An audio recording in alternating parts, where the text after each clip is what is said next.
Vamos a abrir las Biblias en el libro de Apocalipsis, capítulo 3, por favor.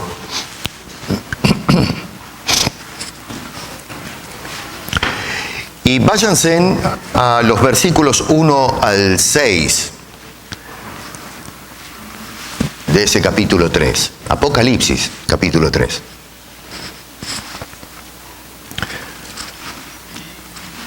La revelación dice: escribe al ángel de la iglesia en Sardis, el que tiene los 7 espíritus de Dios y las 7 estrellas, dice esto: yo conozco tus obras, que tienes nombre de que vives y estás muerto.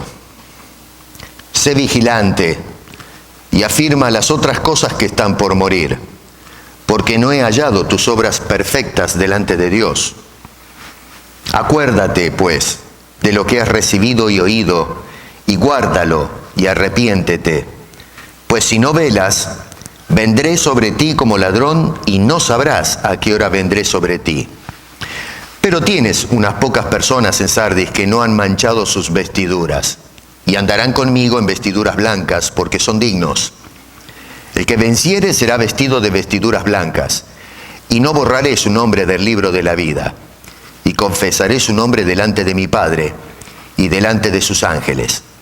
El que tiene oído, oiga lo que el Espíritu dice a las iglesias. Amante Señor, te damos muchísimas gracias por tu santa palabra y te imploramos ahora que la bendigas a cada uno de nuestros corazones, porque te lo imploramos en el nombre precioso de Cristo Jesús. Amén. El título de esta predicación es Una falsa celebridad.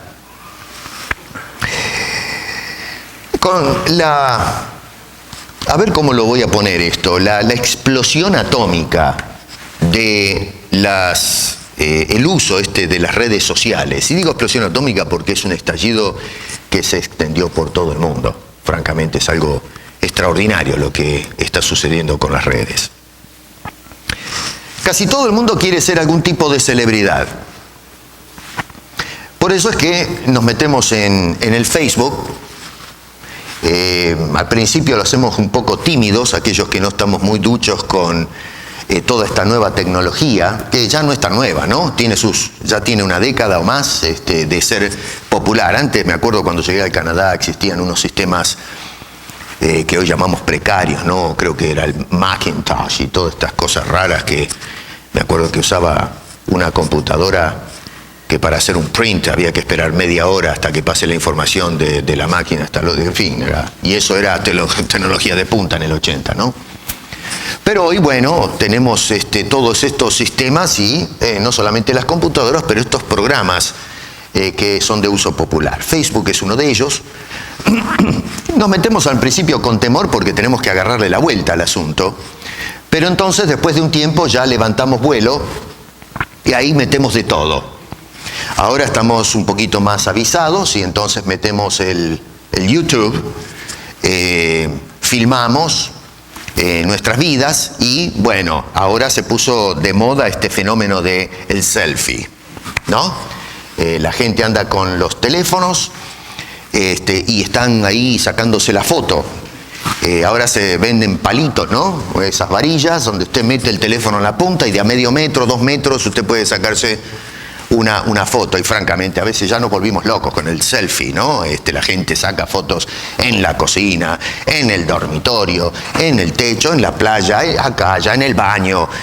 Uno está sentado en el sillón del dentista, acostado allí medio dormido con la anestesia y se saca el selfie con 4 dientes que le sacaron para mostrar que tiene el garaje abierto. Estamos locos con esto de la tecnología y del selfie. Ya no se trata más del álbum de fotos.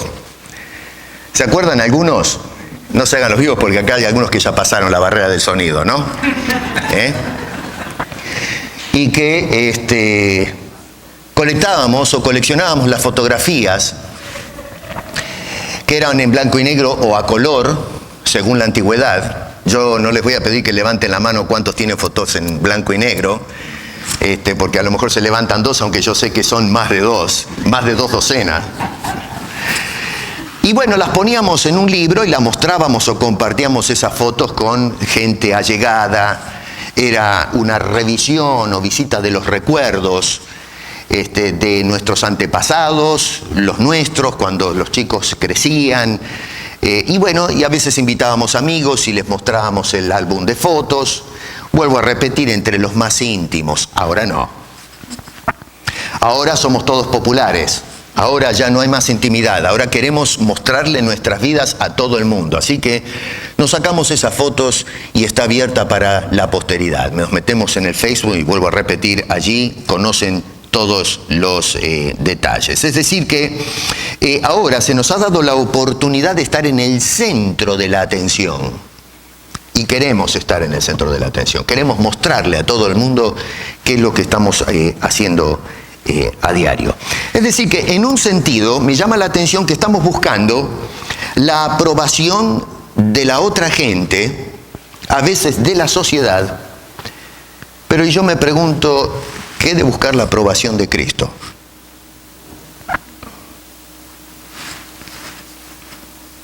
Antes nosotros nos moríamos de envidia cuando mirábamos a los actores de Hollywood aparecer en las pantallas gigantes, ¿no es cierto? Íbamos al cine, mirábamos su actuación, sus estilos de vida. Todavía hoy muchos los emulamos a esta gente. O en la pantalla chica, en la televisión, en las revistas, en los diarios. Y envidiábamos la fama que alcanzaban estas personas. Sin embargo, ahora se nos ha dado la oportunidad, mediante esta tecnología avanzada o de punta, en fin, la oportunidad de nosotros ser ahora los protagonistas, de ser los artistas, de estar metidos en la acción. Queremos que todo el mundo nos vea. Pero ¿te has puesto a pensar que Dios también te ve? Que el mejor de nuestros videntes es justamente la persona de Dios que nos está observando a cada instante, en cada momento y en cada circunstancia. Con Sardis estaba pasando algo parecido. Se estaban haciendo célebres en la sociedad donde la iglesia estaba insertada, la ciudad de Sardis. Querían tener un nombre delante de la opinión pública, de que eran personas consagradas, un nombre de que están vivos, un nombre de que están llenos de Cristo Jesús, podemos decir. Acá no se dan esos detalles, pero dice allí que eran personas que dice que tienen el nombre de que viven. Y noten ustedes que están logrando una celebridad tremenda en medio de la sociedad, y noten que esa celebridad tenía que, si bien es cierto que tenía que ver con la sociedad, era la sociedad mirando la forma en que se conducía la gente de Sardis. Porque nos dice allí el pasaje bíblico que el asunto fundamental de ellos es sus obras. Y es a eso justamente a donde apunta Jesucristo con su reprensión. En el verso 1 dice, yo conozco tus obras. Miren en sus Biblias, Pero, verso 2 dice, no he hallado esas obras perfectas delante de Dios. ¿Se dan cuenta cómo va el asunto? Así que, conozco tus obras, le dice el Señor a la iglesia de Sardis. Pero, desafortunadamente, lo que estoy viendo no me gusta. Y noten ustedes que en el versículo 4, si extendemos un poco el asunto, podemos deducir que esas obras manchaban los atuendos de santidad que debían manifestar los creyentes.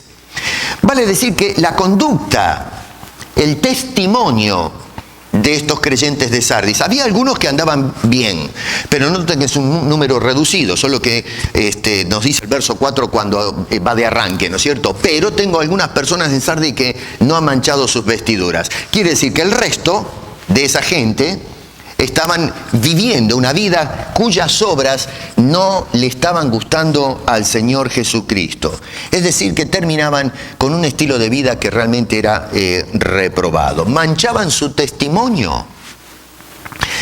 Yo estaba pensando en la semana, qué cosa más triste es que el Dios al cual pretendemos adorar luego tenga que decirnos que no aceptan nuestra adoración porque nuestras vidas están dando un mal testimonio. Que en medio de la sociedad quizás estamos recibiendo los elogios, pero en cuanto a Dios se refiere, no estamos pasando el examen. Y que estemos más preocupados en buscar la reputación de la gente, en buscar de la aprobación de Dios. Cuando el Señor Jesucristo se describe en el verso 1, por ejemplo, como el que tiene los 7 espíritus de Dios, dice allí las 7 estrellas, está apelando, más allá de, se especula, hay varias interpretaciones acerca de qué quiere decir esto, ¿no? Yo no me voy a meter ahora en eso porque nos va a extender el tiempo y vamos a terminar mareados. Pero en definitiva, lo que vemos en esas declaraciones es que Jesucristo está hablando que Él tiene la autoridad, que Él tiene el poder, Él es el que tiene el derecho, la soberanía. Dice, yo soy el que tengo estas cosas. Noten ustedes que la fuerza de la verdad central que se plantea allí no es el hecho de los 7 espíritus, las 7 estrellas, sino la frase el que tiene.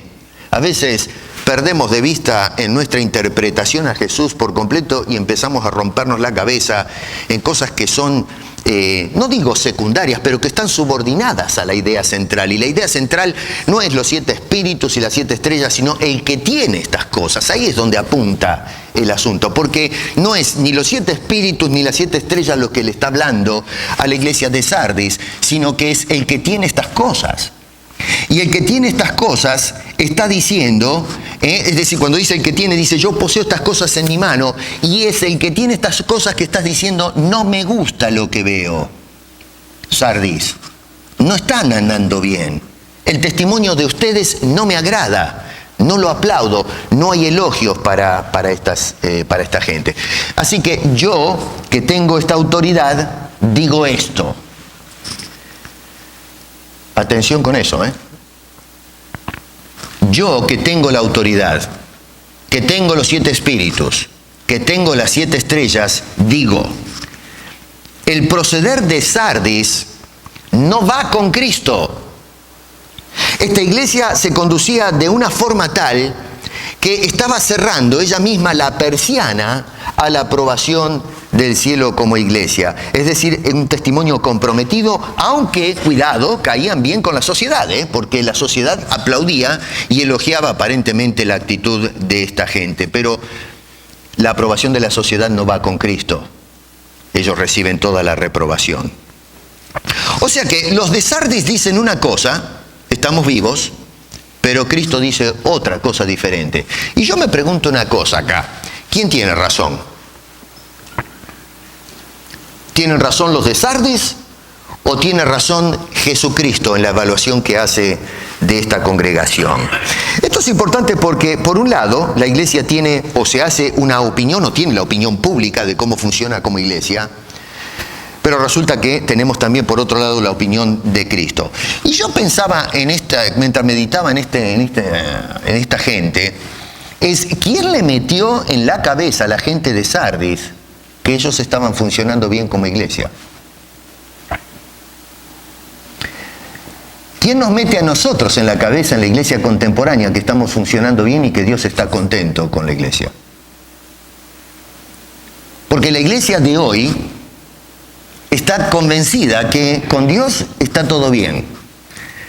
El hecho de que las iglesias se llenan y que tienen un montón de programas, ya hemos estado mirando eso días atrás acerca de otras iglesias, como ser la de Tiatira, la última predicación, y que porque tenemos una cantidad de programas, eso la verdad tiene que, en el cielo están aplaudiendo, están de fiesta y celebrando porque estos hijos míos la verdad están andando fenómeno. Pero ¿de dónde sacamos eso? ¿Qué es lo que nos trae a convicción de que todo está bien con Dios?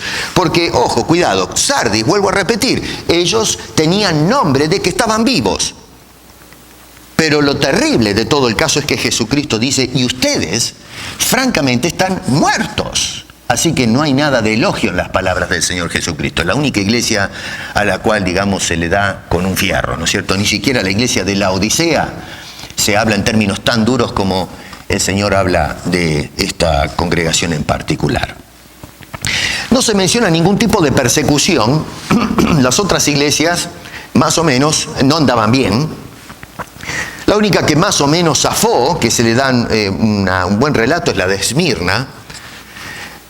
Pero tenemos la de Éfeso, la de Pérgamo y la de Tiatira, y ahora se suma esta, que no hay cosas muy buenas que digamos. Hay algunas cositas, pero lo que llama la atención es que todas estas iglesias que hemos visto sufrían la persecución. Domiciano era el emperador de turno en ese momento, y se le había antojado a este señor que por todo el imperio tenían que adorarle como el Dios. Y bueno, cualquier persona creyente que no estuviese dispuesto a doblar las rodillas delante de César tenía que sufrir pero terribles consecuencias. En el peor de los casos eran ejecutados y en casos menores encarcelados, en fin, prácticamente se los esclavizaba y en fin, pasaban las mil y una. Ya el otro día habíamos hablado cómo perdían las propiedades y andaban, pobre gente, de aquí para allá. Así que Sardis, en cambio, no notamos ningún tipo de tensión, de presión. La sociedad estaba conforme con la gente de Sardis y los de Sardis estaban tranquilos y conformes y acomodados con la sociedad en general. En otras palabras, notamos que podríamos decir en términos actuales que era una iglesia socialmente aceptable. Ese es el término que utilizamos en la actualidad. La sociedad estaba contenta con esta congregación. Una iglesia que no le hacía problema absolutamente a nadie. Ellos no venían a la sociedad con la idea de ofender, de aguar el mensaje porque la gente puede tomar mal las palabras. De hablar, por ejemplo, como dicen algunos, no hay que hablar del pecado porque se ofende a la sociedad. Y tratamos de reemplazar la palabra pecado por términos más socialmente aceptables. Sardis probablemente era una iglesia en donde no se predicaban doctrinas fuertes que molesten a la audiencia. Sardis era un grupo de gente que a lo mejor no tenía, no planteaba disciplinas rígidas o una conducta moral clara. No, era una iglesia que tenía el elogio de una sociedad paganizada. Una sociedad que quería ver una iglesia abierta. Una iglesia que, en fin, no se metía en la vida de absolutamente a nadie. Y por eso es que esta iglesia de Sardis había logrado ese nombre de que están vivos. Es decir, habían logrado cierta celebridad en medio de la sociedad. Los programas, sin duda, eran notorios en medio de la gente y por eso llegaron a tener ese nombre que se trata de una iglesia próspera, una iglesia que tira para adelante, una iglesia llena de vida. Pero resulta que Cristo la califica como muertos. Ahora la pregunta es, ¿pero por qué? Vuelvo a repetir, Jesús dice, yo conozco tus obras y estás muerto. Y la pregunta es, ¿por qué Jesucristo los cataloga con términos tan rudos, tan fuertes? Bueno, verso 2 dice, porque no he hallado tus obras perfectas delante de Dios. Aunque dichas obras, atenti con esto, ¿no es cierto?, eran sí vistas con aprobación por parte de la sociedad en la cual ellos estaban insertados. Y sin duda que esta evaluación que hacía la sociedad les daba la convicción a estas personas entonces de que estaba todo bien con Cristo. Si la sociedad nos acepta, la sociedad está de acuerdo con lo que predicamos, esto es porque Dios nos está bendiciendo. Vamos para adelante. Y entonces, ¿quién le sacaba de la cabeza a esta gente que iban bien, que tenían vida? Si aparecía un apóstol o algún predicador y les decía a estas personas, ustedes están muertos, lo hubiesen sacado corriendo, hubiesen presentado las credenciales. Miren ustedes cómo la gente viene a la iglesia, nos escuchan, nos aman a los cristianos.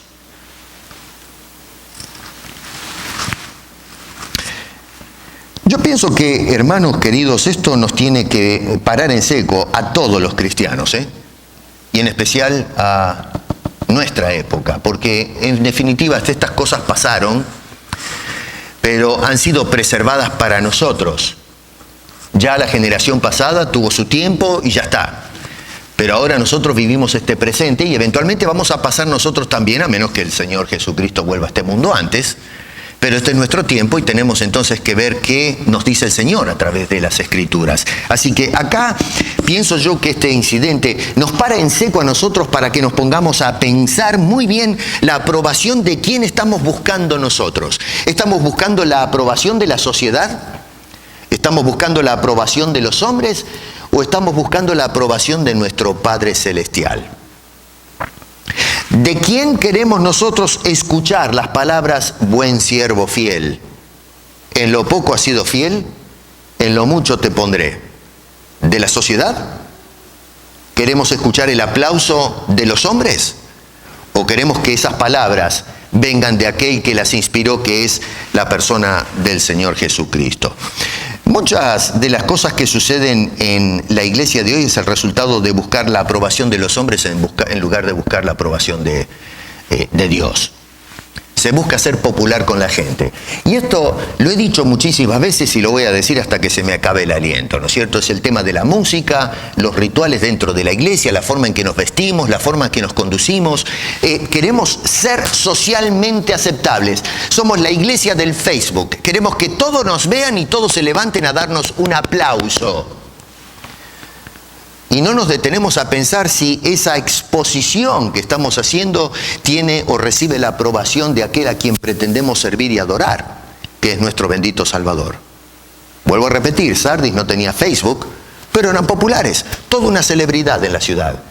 Y lo triste del caso es que sin duda que se hablaba de Cristo en esa iglesia, pero lamentablemente Jesús les dice, no me gusta cómo están procediendo. El proceder, las obras de ustedes no están en orden conmigo. El populismo apela a la aprobación de la gente. Y mucho de la predicación contemporánea es una búsqueda desesperada del populismo. El populismo es eso, es buscar la aprobación de la sociedad, de la gente en general. Y bueno, las doctrinas generales, ¿qué sucede? Mejor dicho, las doctrinas tradicionales no son populares. A la gente no le gusta escuchar la palabra sólida, firme, tajante que nos plantean las Sagradas Escrituras. Hablar del pecado hoy es una cosa ofensiva. Decirle a la gente de la iglesia que están usando mal los dones es una ofensa. Decirles que están manejando mal las Escrituras, bueno, ¿quién se cree que es? Usted. Y cosas por el estilo. O sea que lo que hacemos es prender de rabia contra cualquier cosa que trata de reorientarnos a la sumisión a la voluntad de Dios. Y protestamos y pataleamos y nos hacemos defensores de lo indefendible. Nos ponemos detrás de una causa perdida. Dígame, ¿cómo Sardis podía defender que era una iglesia viva cuando el mismo Señor que da la vida le está diciendo que están muertos, que no están bien con Dios? Bueno, pero como indiqué, tenían la aprobación de toda la sociedad. Jesús dijo una vez a los líderes religiosos, por los frutos van a conocer qué clase de gente son. ¿Se acuerdan de eso? Por los frutos los conoceréis. Así que lo que Jesús estaba tratando de indicarnos es que miremos el proceder de la gente, miren las obras. Y justamente allí es donde vamos a darnos cuenta de qué cepas son, qué clase de árbol está produciendo esta gente. Y entonces nosotros que nos llamamos cristianos tenemos que tomar mucha nota de esto. Porque es justamente como nos vamos a conducir lo que va a demostrar si realmente estoy vivo o estoy muerto. No es que mi conducta va a determinar eso, es al revés. Es mi plano de existencia, si estoy vivo o estoy muerto, va a determinar qué tipo de conducta u obras voy a producir. Y vuelvo a repetir, esta gente no estaba produciendo frutos que agradaban al Señor Jesucristo, como sucedía, como indiqué, en el caso de los líderes de Israel, los escribas y fariseos. Al contrario, aquellas personas que están espiritualmente vivas jamás van a actuar en una forma inconsecuente. Fíjense, por ejemplo, que en el verso 4 dice, andarán conmigo. No dice que van a andar con la opinión pública. No se van a mover en la dirección en donde empuja la sociedad y sus costumbres. Usualmente lo que hace el cristiano es moverse en la dirección contraria. La sociedad va en una dirección que es la perdición. Aquel que está vivo lo que hace es ir con Cristo. Cristo nunca se pone de acuerdo con la sociedad. Cristo siempre va o se mueve en contra de la sociedad. Ya dije una vez que Cristo, a mi juicio, era un revolucionario. No en el sentido en que lo entendemos hoy día, que muchas veces asociamos un revolucionario con un hombre con cañón y explosivos atados de cinturón, ¿no es cierto?, en el medio del cuerpo. No, un hombre que vino a revolucionar la forma de pensar, espiritualmente hablando, de los hombres. Dice en este caso, noten cómo clarifica Jesús este andar con Cristo. Dice que es un andar en una conducta consecuente. Dice, en vestiduras blancas porque son dignas. son personas dignas, han sido dignificados por la obra del Señor en sus vidas. Este asunto de Sardis, hermanos queridos, es un cuadro tristísimo, porque tenemos personas hoy, igual que en aquellos días, que están totalmente convencidas por la opinión pública de que ellos están bien, que es una iglesia que va para adelante. Vuelvo a insistir, hoy hay mucha gente que están recibiendo el elogio de la sociedad y ese es el termómetro que utilizan ellos para concluir que esa iglesia a la cual están asistiendo o están sirviendo es una iglesia que está aprobada por el cielo. Y por eso se pone atención no a las palabras del Señor Jesucristo, sino estos parlantes que, en fin, hablan de la sociedad y nos dictan a nosotros qué clase de iglesia debemos ser. Y por eso es que hoy día tenemos, en fin, se están dando patrones dentro de la iglesia en cuanto a conducta y en cuanto a apertura pública que está permitiendo la inserción de cosas que son terribles. En detrimento para la obra de Dios. Miren qué interesante, porque el Señor Jesucristo no solamente dice que está comprometida la conducta de estas personas, pero noten que en el verso 2 dice, afirma las otras cosas que están por morir.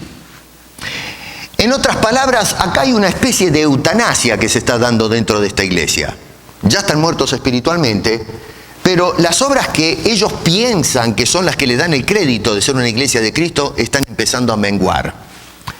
Si había alguna luz o hay alguna luz que está brillando, que llama la atención de la sociedad, se está apagando. Y esto es lo que lo que está llevando a la iglesia de Sardis es a la próxima extinción, van a dejar de ser. Se van a morir estas cosas, se están muriendo. Hermano querido, el populismo es un asesino de la iglesia. La mata a la iglesia, destruye su testimonio. Es el peor enemigo que tenemos los creyentes. O somos amigos de Dios o somos amigos del mundo. Santiago lo planteó claramente en el capítulo 4 cuando dice, oh almas adúlteras, ¿no saben ustedes que la amistad del mundo es enemistad contra Dios? Esas palabras de Santiago ya no hacen más eco en la iglesia del siglo XXI. Nosotros queremos ser amigos de Dios, pero al mismo tiempo no queremos perder nuestra afiliación con la sociedad o con el mundo. Claro, con esto no estoy diciendo que tenemos que convertirnos en ascetas recalcitrantes, que nos vamos a separar del mundo y la sociedad para vivir, en fin, en una isla y vivir nuestro cristianismo. No, de ninguna manera. La Biblia nunca inculca semejante cosa. Al contrario, tenemos que vivir una vida de inserción en la sociedad para poder ser testigos eficientes de Cristo Jesús y poder mostrar el camino hacia la salvación mediante la predicación. Así que el ascetismo no ayuda a la propagación del Evangelio. Tenemos que estar allí adentro. El problema no está en estar insertados en la sociedad. Si Dios hubiese querido que nos apartemos de la sociedad, ya hubiese levantado a la iglesia. Quiere que estemos en la sociedad para que seamos un testigo de Cristo, no para absorber la cultura de la sociedad. Manchar nuestras prendas emblanquecidas con el sacrificio de Cristo, con el populismo actual, con la aprobación del pueblo que no conoce al Señor. Hoy la predicación cristiana no exige conversión. La predicación cristiana hoy no exige doctrina. La predicación cristiana hoy no habla de una conducta sana. Los cristianos andan como les parece, creen lo que les parece, aceptan lo que les parece. De Biblia hoy hablamos de Biblia, sí, pero no se obedece a la Biblia. La Biblia no es el manual, no es la voluntad de Dios rigiendo nuestros criterios. Hoy vamos incorporando paulatinamente cosas que son seductoras para la gente, pero que son promovidas por la sociedad pagana. Muchas de las prácticas que yo veo en la iglesia, que he estado comentando ya por varias semanas, es paganismo. Son cosas del folclore que se ha metido dentro de la iglesia. Hoy tenemos en la iglesia santería con nombre cristiano, pero la misma cosa. Somos espiritistas que con nombre cristiano, porque en definitiva se hacen un montón de cosas que se practican en estos círculos paganos, y simplemente porque lo hacemos ahora en la iglesia con el título de cristiano ya estimamos que todo ese paganismo es aprobado por Dios. Pero vamos, Sardis pensaba en esos términos y hoy nosotros nos parecemos, aunque les parezca mentira, mucho a la iglesia de Sardis. Bueno, ¿qué es lo que espera espera Jesús de la iglesia de Sardis y por extensión qué espera de nuestra iglesia? No digo de esta iglesia, sino me refiero a la iglesia contemporánea. ¿Qué es lo que Cristo espera de la iglesia? Bueno, en primer lugar, dejar de vivir despreocupadamente. Hermanos queridos, nosotros después de 2000 años no estamos aprendiendo bien las cosas. Nosotros estamos viviendo despreocupados como que Cristo no va a venir a este mundo a juzgar las cosas. Si los cristianos tuviesen conciencia de que Cristo viene a darle a cada uno lo que merece, estaríamos temblando más. Pero no temblamos porque no tenemos conciencia del retorno de Cristo. Sabemos de que Cristo viene en un sentido ontológico, es decir, mejor dicho, ontológico, en un sentido mnemotécnico. Agarramos la Biblia y sabemos que la Biblia dice eso, pero no hacemos eso carne, no lo hacemos realidad, no nos convencemos de que eso va a suceder. Vivimos despreocupados. La iglesia de hoy se conduce de una manera y no se detiene a pensar, bueno, pero a ver, la forma en que nos estamos conduciendo como cristianos, ¿la aplaude el Señor? ¿Estoy bien como estoy? Miren, cuando cantamos en la iglesia, ahora bailamos en la iglesia, esto lo he dicho varias veces, se hacen corridos y merengues y salsas. Esto no me lo invento, exploren en el YouTube otra vez y ahí van a encontrar toda esta comparsa, este circo, es un carnaval. Y los pastores se suben al púlpito, invitan a los creyentes a bailar corrido, movimientos cadenciosos. Pero la música, yo digo, ¿hay alguna persona que tiene 2 dedos de frente y se sienta a pensar, Señor, ¿tú apruebas esto? Realmente tú, cuando nos miras a todos haciendo todas estas cosas que no se hacían antes, que la estamos haciendo ahora, que este cristianismo evolucionado, ¿tú realmente apruebas esto? Cuando el Señor dijo, tendréis mi santuario en reverencia, ¿qué es lo que quiso decir? ¿Entendemos eso? No, pero la gente no quiere escuchar eso. La gente que va a la iglesia a bailar corrido, merengues y salsa, se divierten. Y lo pasan un buen tiempo. Se ríen, alaban a Dios, se van convencidos que les hicieron pasar un tiempo bárbaro. Me hicieron sentir bien en la iglesia, bien por el pastor. Pero entonces, ¿qué de Dios? Y bueno, a la gente como va a esas cosas que le gustan, le importa un comino lo que tiene que decir Dios en todo esto. Una iglesia que busca la aprobación de la sociedad. El apóstol Pablo le dijo a Timoteo, mira, predica con esmero, predica a tiempo y fuera de tiempo, porque va a llegar el momento en que la gente va a tener comezón de escuchar, sí, y se van a acomodar un montón de maestros profanos, gente falsa, que les va a dar lo que la gente busca. Pablo, parece mentira, hace 2000 años atrás hablaba de una iglesia consumista. Y que se iba a hacer un mercadeo con los de la fe. Y entonces los pastores lo que iban a hacer es preguntar a las congregaciones qué es lo que están buscando, qué es lo que quieren. Pastor, queremos divertirnos, queremos estar gozosos y divertirnos y esto y lo otro. Bueno, ahí está. Se amontonarán maestros, decía el apóstol Pablo a Timoteo. Miren ustedes, parece como que estaban mirando el siglo XXI, no sé, en la bola de cristal. Le decía, mira, predica abnegadamente, predica, te conjuro que prediques a tiempo y fuera de tiempo porque sucederán estas cosas. Y se amontonarán maestros según sus propias concupiscencias y le van a dar lo que esta gente busca consumir. Y eso es lo que estaba pasando con Sardis. Dejen de vivir despreocupadamente, dice el Señor, como si estuviera todo bien. Dice el verso 2, sé vigilante. Vigilen las cosas. Ahora, ¿por qué? ¿Por qué tienen que velar? Dice el verso 3 en la segunda parte, si no velas, vendré sobre ti como ladrón en la noche y no sabrás a qué hora vendré sobre ti. Noten que no viene con buenas condiciones, sino como un asalto. ¿Se dieron cuenta de eso? Yo no quiero acá forzar la exégesis, ¿no?, del texto, pero quizás estas palabras de Jesús tengan asociación con un incidente, un par de incidentes en la historia de Sardis. Otra vez, esto es no es mi opinión, es la opinión de otros comentaristas. Pero se las voy a decir, las voy a comunicar con ustedes para que más o menos se den una idea. Pienso si tal vez Jesús apela a esta historia de Sardis. Resulta que nos dice un historiador griego llamado Heródoto, se llamaba Heródoto, ya está, no está más, ¿no?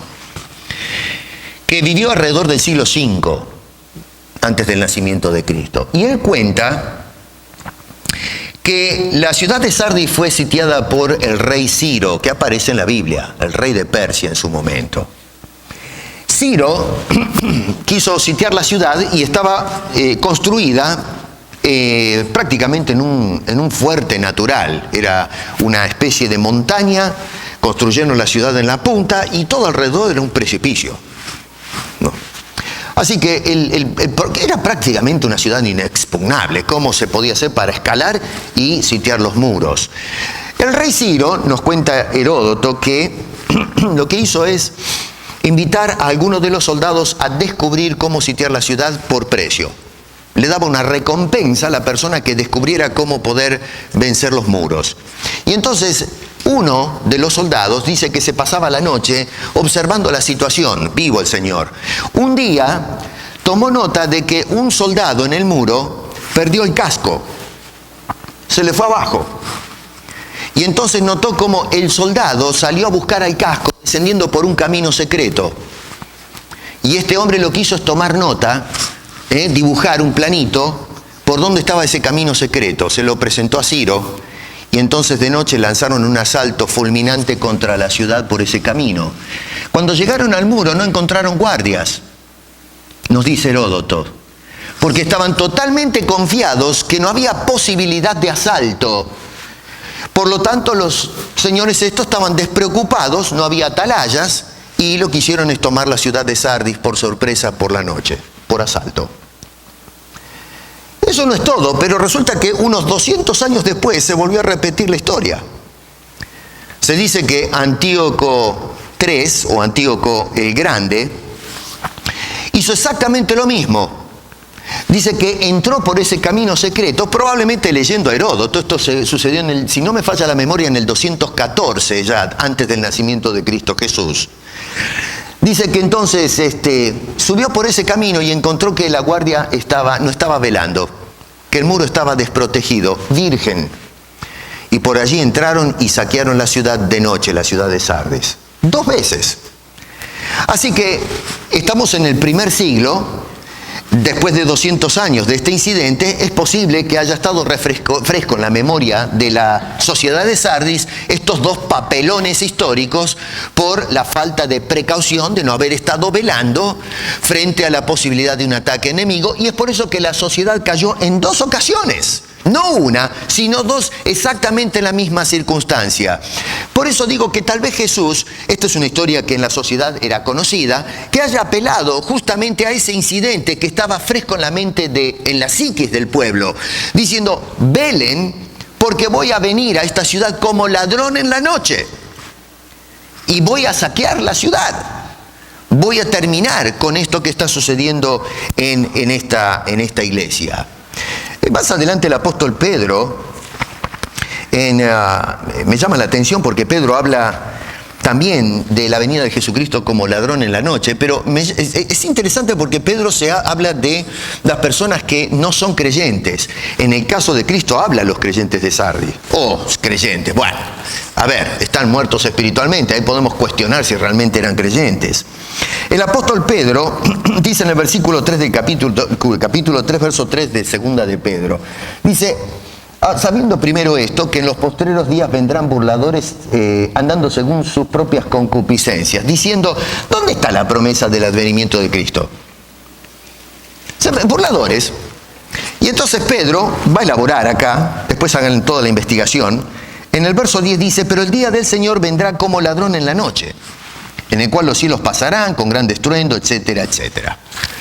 Y luego dice: puesto que todas estas cosas han de ser deshechas, ¿cómo no debéis vosotros andar en santa y piadosa manera de vivir? Ahora le habla a los cristianos.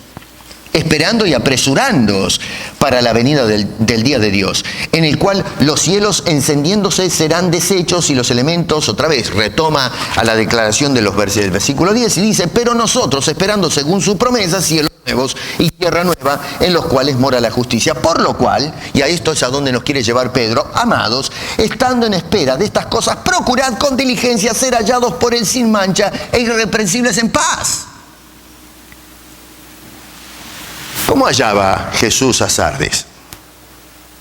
Algunos no han manchado las prendas, pero el resto, no, pero la sociedad nos elogia. realmente estamos teniendo impacto en la sociedad, estamos convenciendo a la gente, están contentos con nosotros. Al fin el Evangelio está siendo recibido en forma masiva. Al fin la iglesia se está llenando de cabo a rabo. Al fin la gente está teniendo experiencias con Dios. Pero ¿qué experiencia estamos teniendo con Dios si no tenemos la aprobación de ese Dios a quien pretendemos adorar? La segunda cosa, aparte de no estar desprevenidos, es que reenfoquen las obras que están haciendo en la iglesia. Hay que hacer una evaluación de lo que estamos haciendo y por qué lo estamos haciendo. Verso 2 dice, afirma las otras cosas que están por morir. Y la pregunta es, pero a ver, ¿por qué estaban muriendo las pocas cosas que tenían esta gente?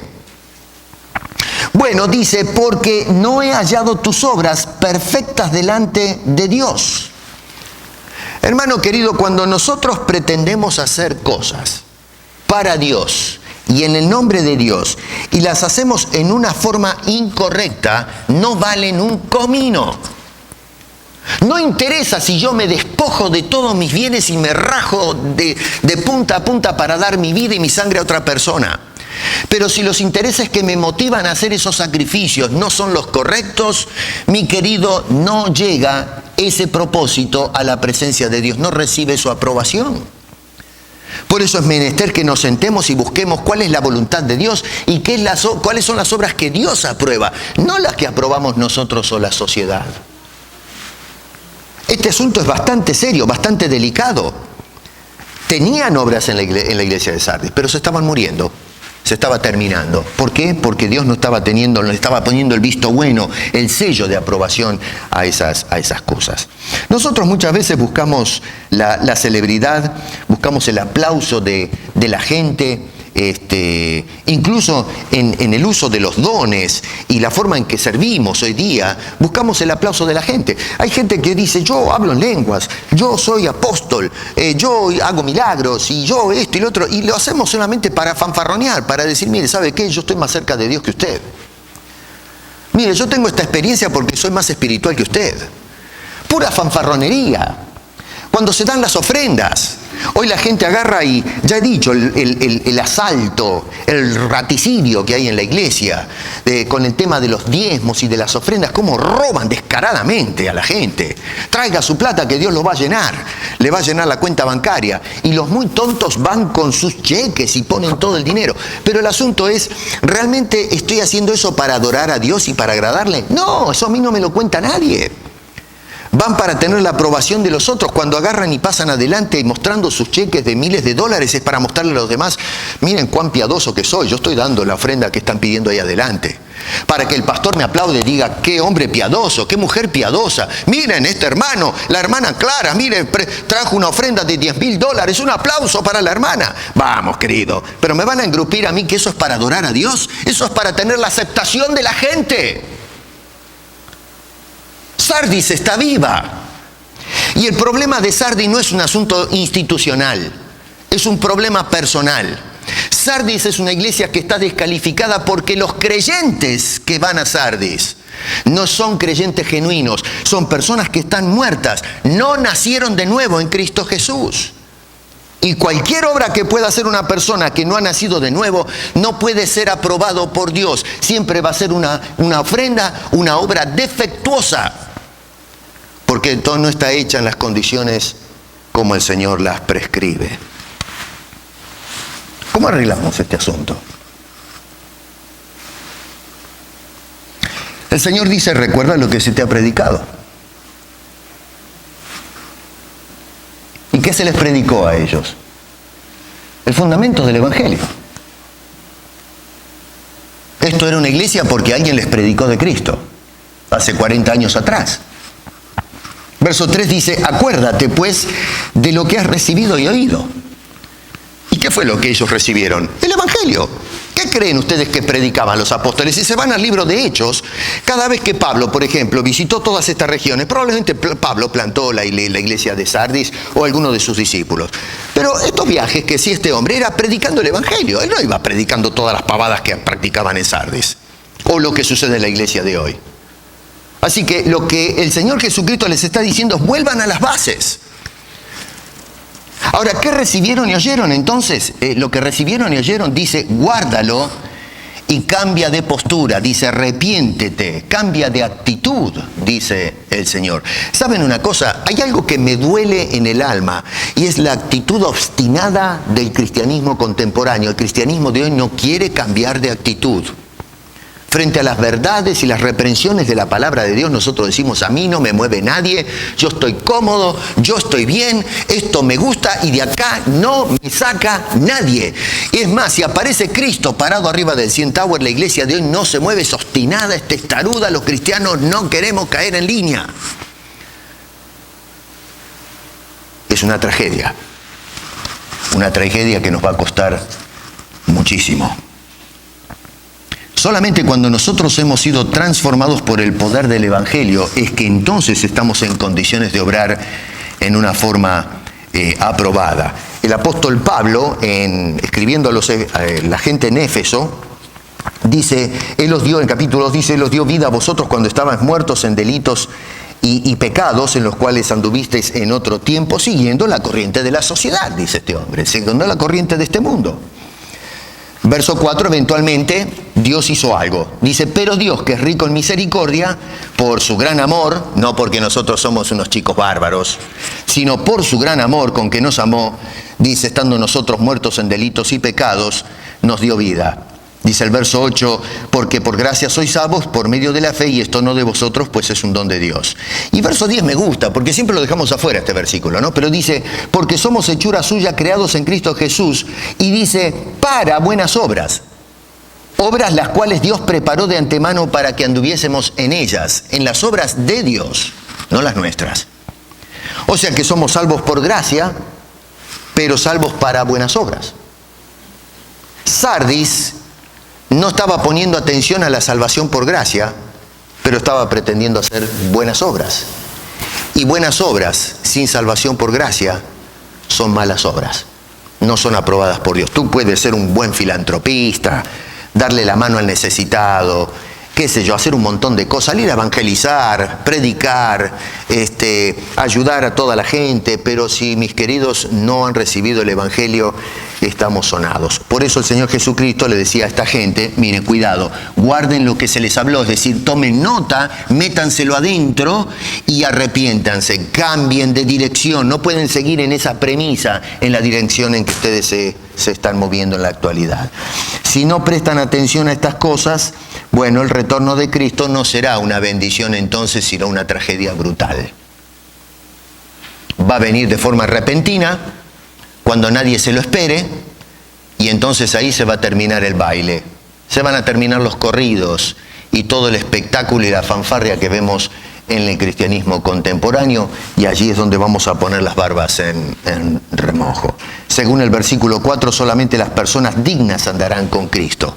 Pablo, otra vez citando a Pablo en Efesios, ya con esto voy cerrando, ¿no? En el capítulo 4, verso 1 dice, ruego que andéis como es digno de la vocación con que fuisteis llamados. Pablo apela a una conducta digna. Dios nos escogió, dice en el capítulo 1, desde antes de la fundación del mundo. Capítulo 1, verso 4. Para que andemos santos y sin mancha. Y entonces Pablo ahora demanda esto.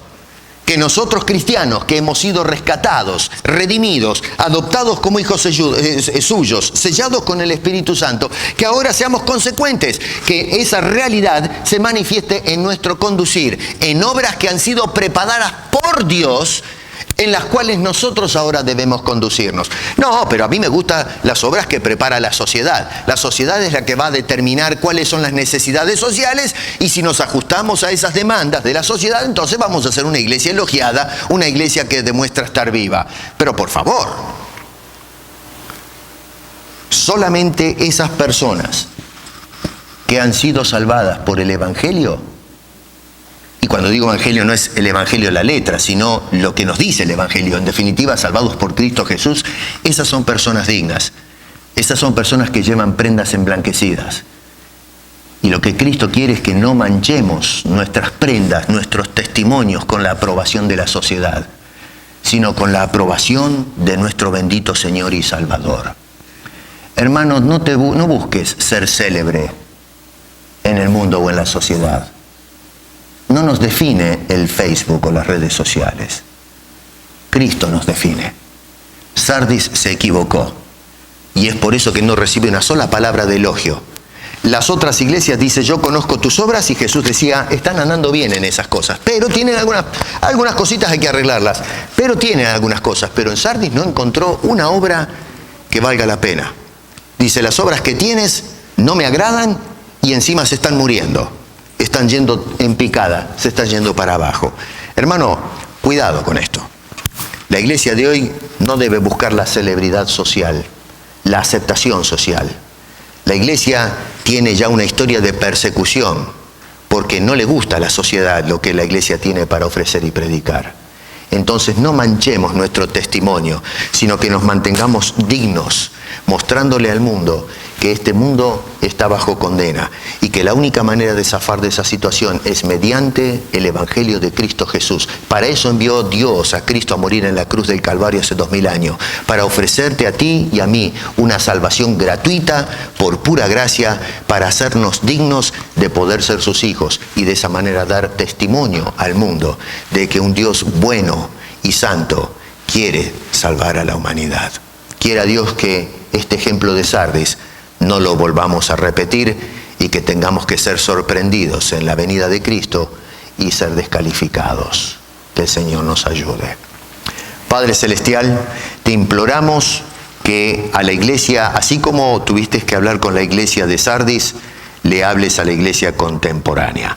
Ayúdanos a no cometer aquellos errores, sino que hoy podamos mantenernos al margen de este sentido virulento que hay en la sociedad de querer paganizar a la iglesia de Cristo con cosas del mundo. Manténnos, Señor, apartados en la sociedad para predicar a Cristo, pero apartados del pecado de la sociedad para poderte dar gloria y honra. Oramos en el nombre de Cristo Jesús. Amén.